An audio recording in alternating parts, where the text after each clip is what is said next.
Bem-vindos ao podcast 1844, um espaço onde histórias, reflexões e entrevistas ganham profundidade. Aqui, cada episódio traz análise, contexto e narrativas que vão além do superficial.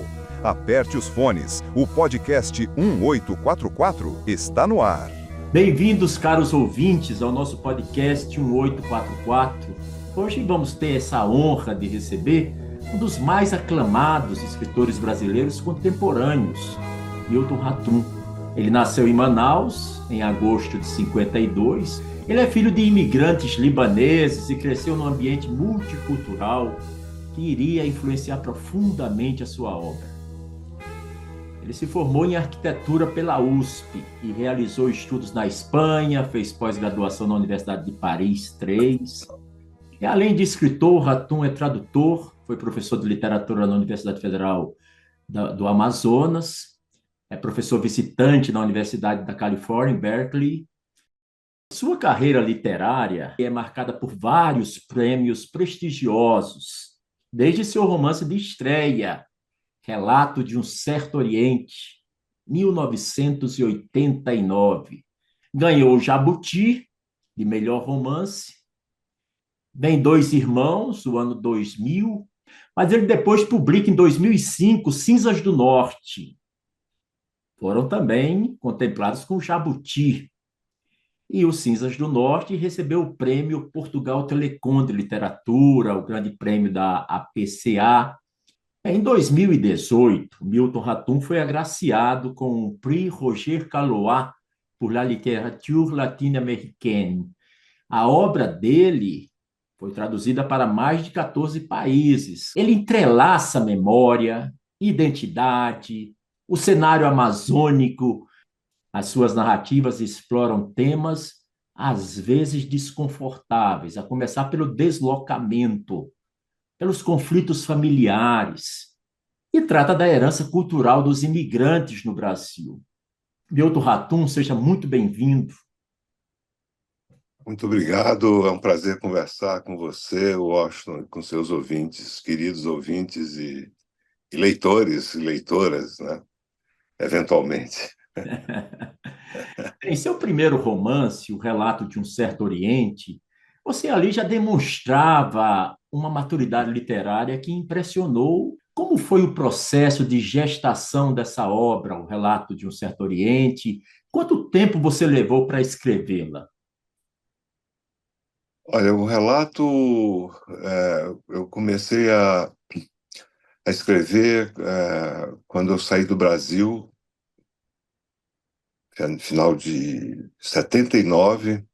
Eu ganhei uma bolsa de um instituto espanhol para morar 4 meses em Madrid e acabei ficando mais de 4 anos na Europa, né?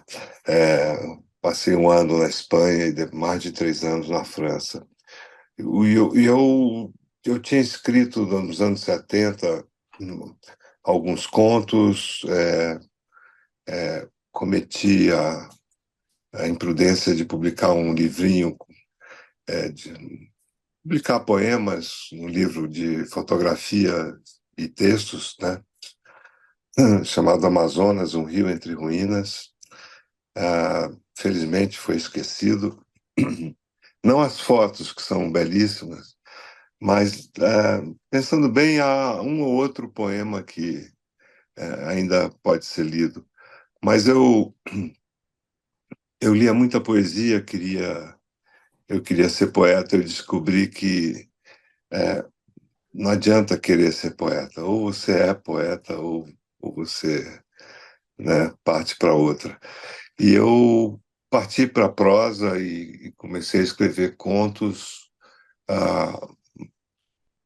Não me agradaram muito, eu acabei, enfim, descartando esses textos dos anos 70. E quando eu fui a morar na Espanha, eu descobri que eu tinha matéria para escrever uma coisa mais extensa, né? E tentei escrever um outro livro, seria um romance, mas não deu certo.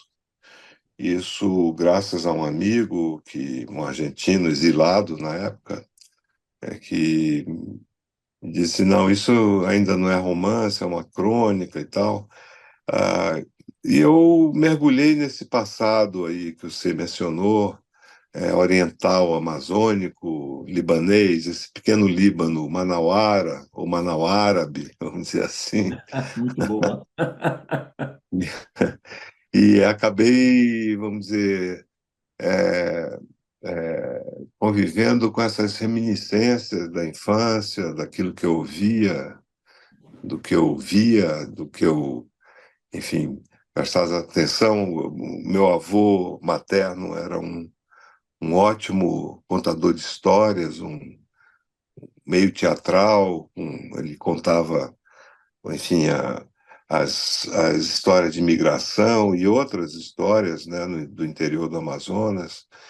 E aquilo tudo foi alimentando minha imaginação, né?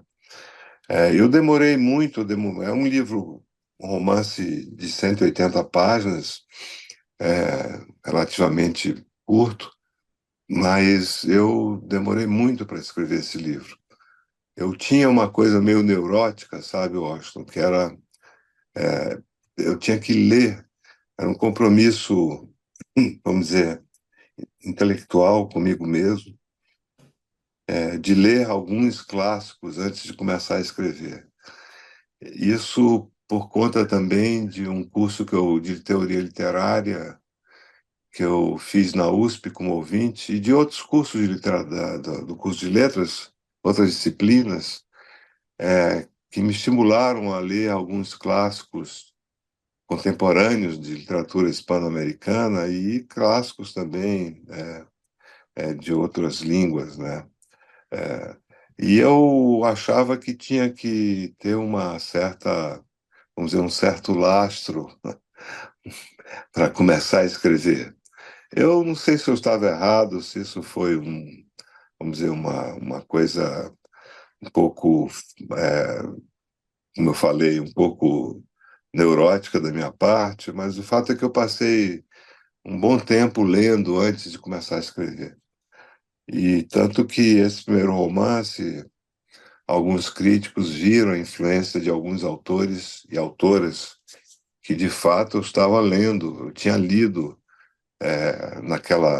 nos anos 70 e comecinho dos anos 80. Então eu armei essa história que é narrada por uma mulher, uma narradora feminina, e no fundo a estrutura vamos dizer, é um coral de vozes da memória, né?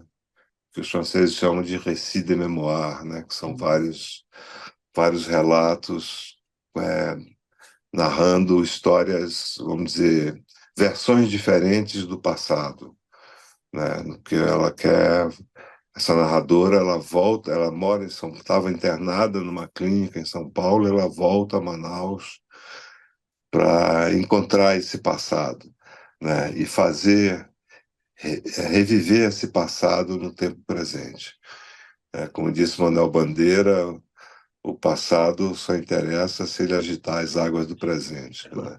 E isso foi, vamos dizer, eu demorei muito tempo para armar a estrutura, vamos dizer, dar coerência a essas vozes e no fundo o leitor ou a leitora percebe que o romance é uma longa carta dessa narradora para o irmão que mora em Barcelona.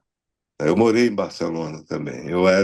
De alguma forma, eu era esse irmão exilado, solitário, em Barcelona. E eu, em 84, quando eu voltei a Manaus, eu continuei a escrever esse livro até 87, foi quando eu terminei. Eu já tinha 35 anos e ainda esperei 2 anos para publicá-lo, né? Ele só saiu em 89. Eu não Pela tinha Companhia das pressa. Letras, É, foi pela o Companhia primeiro das Letras. publicado. Foi primeiro, Foi o primeiro romance que eu ia sair por outra editora, uma editora do Rio, mas aí o editor Em 87, um editor do Rio me ligou e disse: Ah, parece que você está meio perdido aí em Manaus, escrevendo. Eu disse: Olha, eu não estou perdido, mas eu estou escrevendo. Manaus é minha cidade, embora a gente se perca na nossa cidade, mas eu não estou totalmente perdido. E, e aí se interessou pelo manuscrito, que ele soube por uma escritora, pela Nélida Pinhon, que tinha lido meus contos nos anos 70. Hum, E ela não se esqueceu, ela mandou uma carta muito bonita, muito elogiosa, talvez elogiosa demais para um jovem, porque o jovem ele se fica inchado de vaidade, né? Quando recebe elogios de uma escritora já, vamos dizer, veterana e reconhecida. É, e eu mandei para ele esses contos, esse livro, esse manuscrito, e ele se interessou em publicar, mas começou a demorar. E um dia eu liguei para a editora e a secretária disse: Não, ele não trabalha mais aqui. ah, E aí eu disse: Mas o livro vai sair. Eu disse: Mas como vai sair? E aí em contato, quer dizer, o editor, o Luiz Schwartz.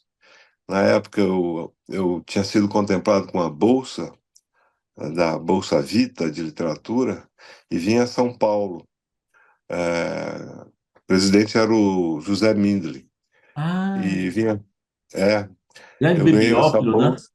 Isso, um grande bibliófilo, tem a Biblioteca Mindlin aqui na Sim, USP, que é maravilhosa. Eu acabo de doar todos os manuscritos dos Dois Irmãos à Biblioteca Mindlin. já é acessível 26. lá? Como? Já é acessível ao pesquisador? Sim, sim, sim, já está lá e já houve um evento em que eu falei desses manuscritos e por que que eu doei para a Biblioteca Mindlin. Enfim, por várias razões, nem sei se vem ao caso, mas o fato é que quando eu ganhei essa bolsa, o, o editor da Companhia das Letras, o Luiz, entrou em contato comigo e se interessou pelo manuscrito, mas não podia sair em 88, então só saiu em 89. E aí o livro foi, enfim, não é um livro fácil, acho que não é um romance, uma entrada muito, enfim, você tem que prestar muita atenção, talvez reler de alguma forma. E ganhou o prêmio Jabuti, foi traduzido para vários idiomas, enfim, e aí começou. Eu já estava, vamos dizer, eu já lecionava francês e literatura francesa na Universidade do Amazonas. Então, começou assim. Não esperava ganhar prêmio, não esperava. O escritor brasileiro é muito pessimista, né? Porque não é um país, vamos dizer, muito fácil, que acolhe a literatura, o que homenageia a Está literatura. sendo muito generoso com o país, viu? Dizer que É, não é muito fácil. não é muito fácil, mas é o que a gente pode fazer, né? É o que a gente gosta de fazer, né? Eu poderia ter sido arquiteto e fui durante pouco tempo, alguns poucos anos.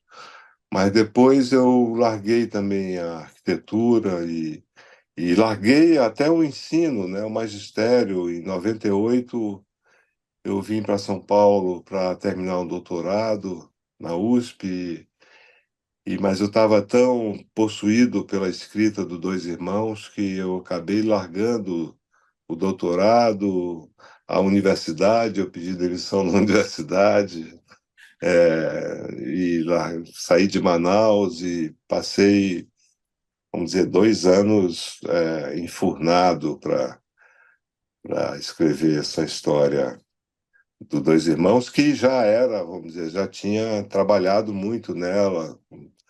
Eu tinha feito vários esquemas, esboços, e eu tinha, enfim, trabalhado com personagens, né?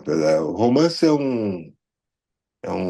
a arte da paciência, né? Que exige muita, você sabe disso, exige muita paciência não adianta você ter pressa também.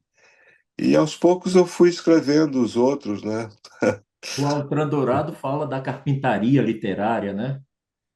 Sim, aliás, é um escritor muito bom, que está um pouco esquecido. É daqueles Deve, esquecimentos que estão cheios de memória, né? é, o Altran Dourado eu li bastante naquela época, quando eu estudava aqui na FAO. Ele fala da carpintaria, quer dizer, o Guimarães Rosa também fala muito no trabalho com a palavra, né? Ele se recusava. Numa entrevista, o Günther Lorenz fala que ele é um gênio. Ele disse: não, não tem gênio nenhum, é só trabalho. Isso me lembra quando você falou que nesse Dois Irmãos você se sentiu um certo, como que possuído, né? Me lembra de uma coisa que eu vi da filha do Guimarães, né? Meu pai costumava dizer que na escritura do livro lá, o famosão, né, o Grande Sertão, ele só escrevia quando se sentia possuído pelo diabo. Mas no seu caso, eu acho que foi possuído pelo anjo, viu? Ah, é, Porque a gente sente quando o escritor ele não está escrevendo, é o personagem que escreve tomando de empréstimo ele, né? Tipo uma entidade que chega. Olha que eu não estou querendo ir para coisas metafísicas, mas tem determinados livros que a gente vai empurrando com a barriga, simplesmente para ter o prazer de a cada dia ter mais uma ou duas páginas para serem lidas, né? Mas eu queria te perguntar o seguinte: nesse relato de um certo Oriente, você escreve algo mais ou menos assim. Quando alguém permanece um bom tempo calado, se não estiver dormindo, deve estar pensando no amor ou na morte. Como é que essa reflexão, Milton, sobre o silêncio e seus significados se relaciona com a construção dos personagens na obra? eu sempre dei muita importância não apenas ao que a gente lê, mas ao que está também, vamos dizer, insinuado, né? Porque eu acho que um texto de ficção ele não pode entregar tudo, né? Ele tem seus momentos, vamos dizer, de dúvida, de, de reticência, de silêncio. E o silêncio tem também a sua presença nos livros, né? Quer dizer, o romance não deve ser. Com isso eu quero dizer que o romance ou uma ficção não deve ser explicativa, né? Ela deve insinuar coisas, né? Então, bom, o amor e a morte e a viagem são temas universais, são temas clássicos da literatura, né? Desde sempre, né? Mas eu gosto sempre de trabalhar com ambiguidade, né? Quer dizer, não entregar tudo para o leitor, nem para mim mesmo, né? E pedir, convidar, na verdade, é um convite ao leitor para que ele pense também sobre essa ambiguidade, né? Quer dizer, o que que diz o silêncio? O que que se diz nas entrelinhas? O que está mais insinuado do que dito, do que propriamente dito ou escrito, né? Então isso é uma coisa importante, né? Porque a, a literatura não foi feita para explicar. Ela é uma invenção, né? Ela é vamos dizer, uma construção artificial, né? Inventada, para que cria um outro mundo, um outro universo, né? Que é um universo de algo sobre algo que poderia ter acontecido, não que de fato aconteceu, né? Quer dizer, essa eu acho que vamos dizer, a definição mesmo da literatura, né? Não é provar que aquilo aconteceu, mas pensar que aquilo poderia ter acontecido. Todas aquelas histórias, né? Toda aquela trama, toda aquela vamos dizer, todos aqueles conflitos, né? E isso exige uma certa técnica e exige também, vamos dizer, o que o realismo chama de verossimilhança, né? Do efeito do real, né? Quer dizer, enquanto a gente está lendo, mesmo sabendo que a gente está lendo uma ficção, a gente tende a acreditar que aquilo poderia ter existido, né? E eu leio os livros assim também. Quer dizer, a minha primeira leitura é uma leitura muito, vamos dizer, é, é, que convive com esse pacto entre o escritor e o leitor, ou a escritora e o leitor, né? Quer dizer, saber que aquilo foi inventado, mas que tem um fundo de verdade. Quer dizer, ela está contando uma verdade que é a verdade da ficção. E a única verdade possível da ficção é a verdade das relações humanas. Isso me faz pensar, Milton, que quando você coloca que um personagem, quando não está dormindo, está pensando ou na morte ou no amor, né? Isso me faz aqui pensar muito rapidamente, né? Que realmente a vida, né? Ela nasce a ideia da morte no momento que ela começa a pulsar enquanto vivo, né? Agora, um outro aspecto que eu queria te perguntar, a Amazônia. Ela é um cenário recorrente em todas as suas obras. Como é que você equilibra, Milton, a representação do Amazonas sem nunca cair no estereótipo nem no exotismo, que é o que todo mundo espera? Essa é uma ótima pergunta, porque foi uma preocupação minha, antes de começar a escrever Washington. Eu tinha, eu tinha duas preocupações, quer dizer, a primeira era essa, quer dizer, não. Imagina a confluência do Oriente com o Amazonas é um par exótico, mais exótico difícil, né? Você pensar no Oriente e no Amazonas, um livro sobre, enfim, que trata desses dois temas entrelaçados. Mas eu fiz um dever de casa que foi ler alguns romances regionalistas, e isso foi um sacrifício, viu? Foi duro, não foi fácil. Alguns romances também hispano-americanos, não só brasileiros, mas hispano-americanos, ambientados na floresta. E alguns deles, inclusive, colombianos ou que falam venezuelanos, que falam de Manaus também, porque Manaus é muito conhecida na América, pelos nossos vizinhos. A gente nem faz ideia de como Manaus é comentada, as pessoas sabem bastante sobre Manaus na Colômbia, na Venezuela, no Peru, na Bolívia, porque é uma cidade central na Amazônia, no coração da Amazônia Ocidental, né? E quando eu fiz uma viagem pelos países andinos e também por várias cidades enfim, Iquitos, cidades da floresta, as pessoas falavam de Manaus com maior familiaridade. O que me impressionou bastante, né? Porque a recíproca não é verdadeira, nós não temos essa familiaridade com as cidades dos nossos vizinhos, dos países vizinhos, né?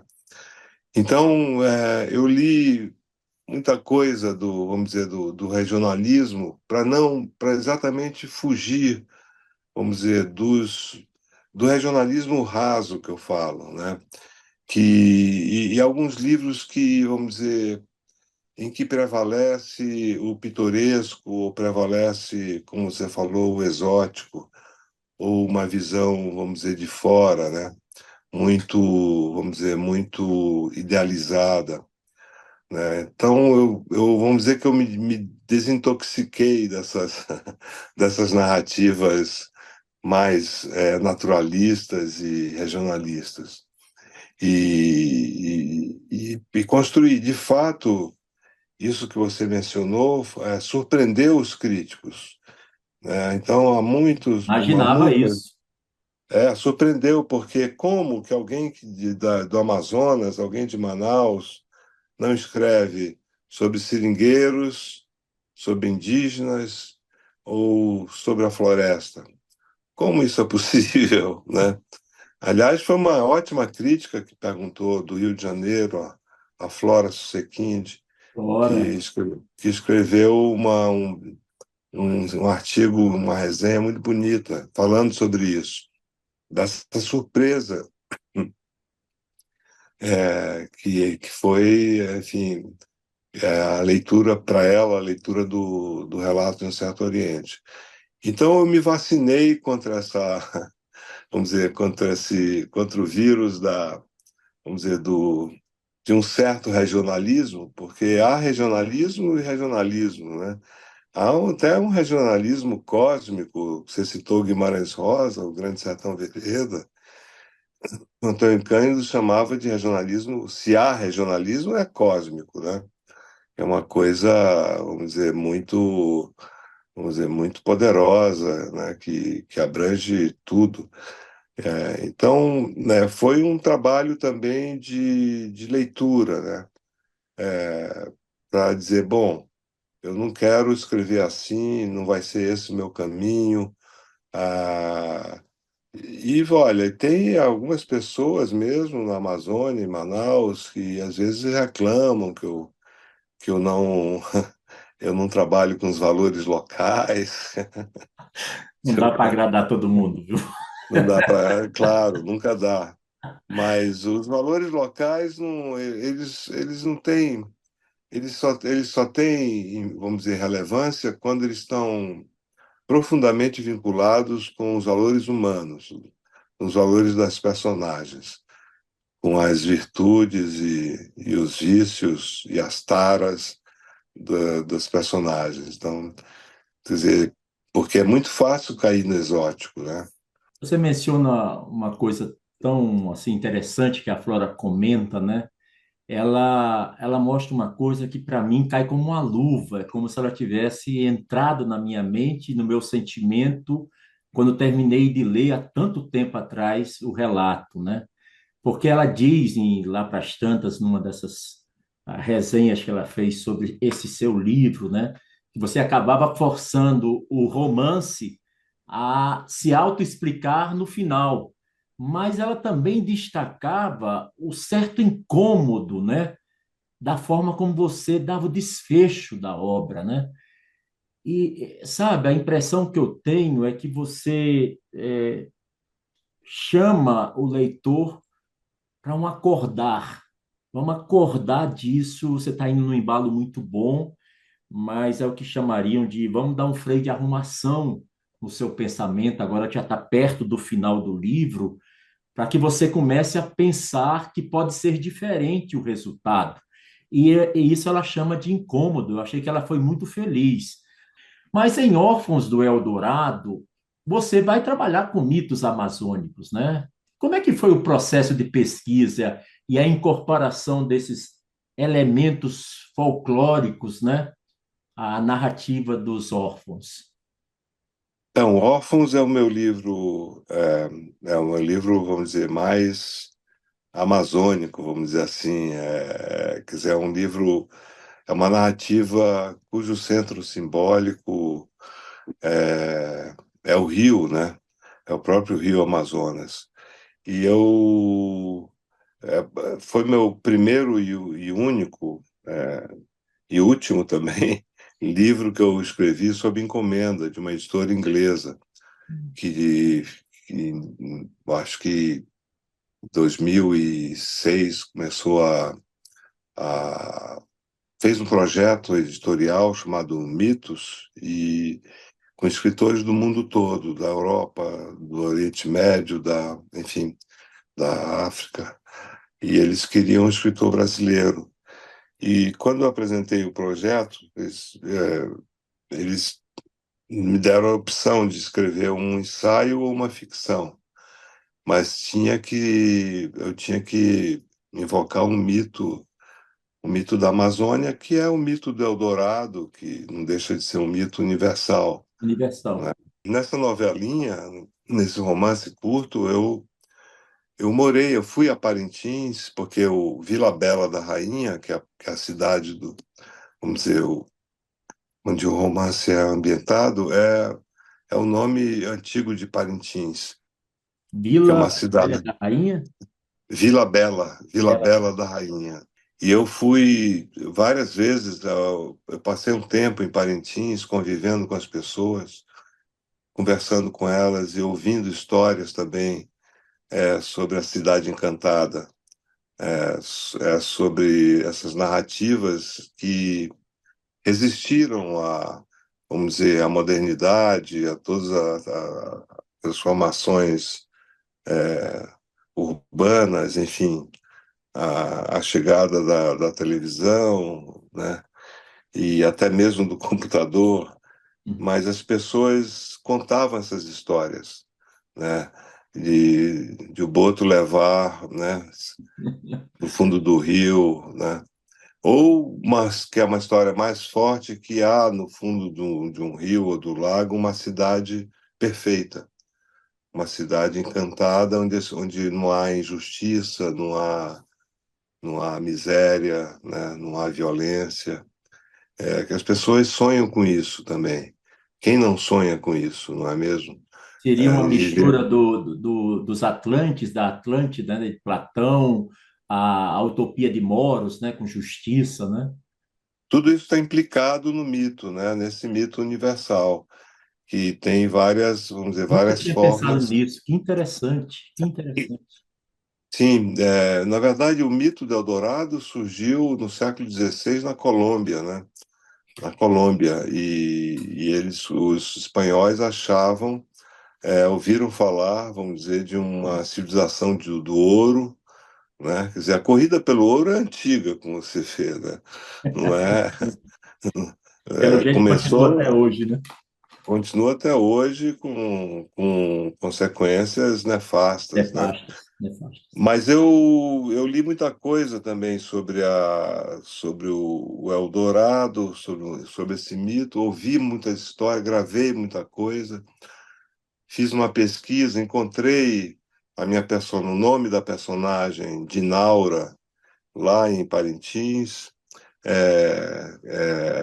Enfim, tive essas coisas que acontecem, né, quando você parte em busca vamos dizer, quando você imagina uma personagem e de repente você encontra alguém em quem você estava pensando, né, que tem alguma coisa a ver com a sua construção imaginária, né?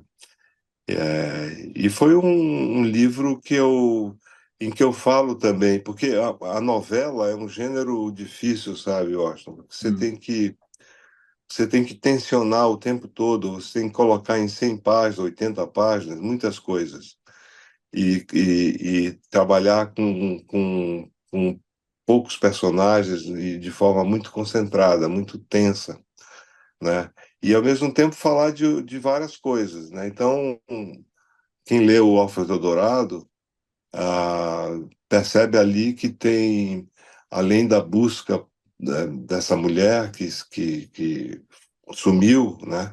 Quer dizer, há uma busca amorosa, né? Há uma insinuação da morte, de novo, né? Que você falou, né? Ninguém sabe se ela morreu, ninguém sabe se onde ela está, né? E há também, vamos dizer, uma presença muito forte do mito.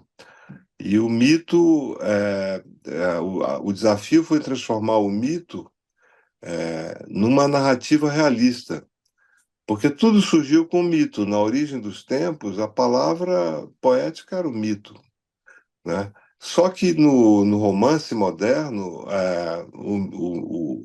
o mito tem que se transformar numa literatura realista, né? Mas eu comecei vamos dizer, com a contação dos mitos, vamos dizer assim, da personagem Florita, que cuida do narrador quando criança. Ela é uma espécie de ama, de babá. Tem um Ela passado muito fala complicado, né, a Florita, porque ela é a figura materna do Armindo, né? isso, O Armindo Cordovil, exatamente. se não estou enganado, né? Exatamente, e ela fala em língua indígena para ele quando ele era criança e ele não entende. Mas o que ela está contando são mitos que vão traduzir depois a vida dele. É a história da vida dele que ela está contando. E ele não sabe. E ela também não sabe ainda, né? Então vai haver um espelhamento aí entre o mito e a vida, né? Quer dizer, a vida vai se refletir no mito e vice-versa. Quer dizer, e depois também uma narrativa sobre a tradução, porque tem um grego meio maluco ali, um tradutor, o Stiliano, Eu amo que, esse livro, eu que, amo. tradu, que traduz do Cavafis, porque a epígrafe do Cavafis é o livro, A Fábio, isso. é o livro, Você né? ainda oferece para a gente um personagem luxuoso, né? Que é o Iro, né? Ele vai complementar de forma belíssima essa trama, né? Exato. Quer dizer, foi um livrinho que me deu muito trabalho, porque eu tinha esse desafio, né, de escrever um romance realista, não podia ser longo, mas a partir de um mito, né? E aí contar também a história, um pouco da história, da vida amazônica, né? Da prostituição das meninas, moças, das meninas, né? É, Da violência. Dinaura é uma cantora, né? E que ela vai entrar e tomar posse da vida do Armindo, né? Sempre trazendo desafios diferentes, né? É. Então, foram esses elementos que eu fui reunindo. O próprio patriarca lá, esse Cordovil, cujo nome é muito ambíguo, porque tem o cordos do coração, o cordato, Hum, né, com o vil, com a vilania, né? vilania. Então, o nome dele já é ambíguo, porque o povo gosta dele, mas ele é terrível, né? É a própria cor do vil.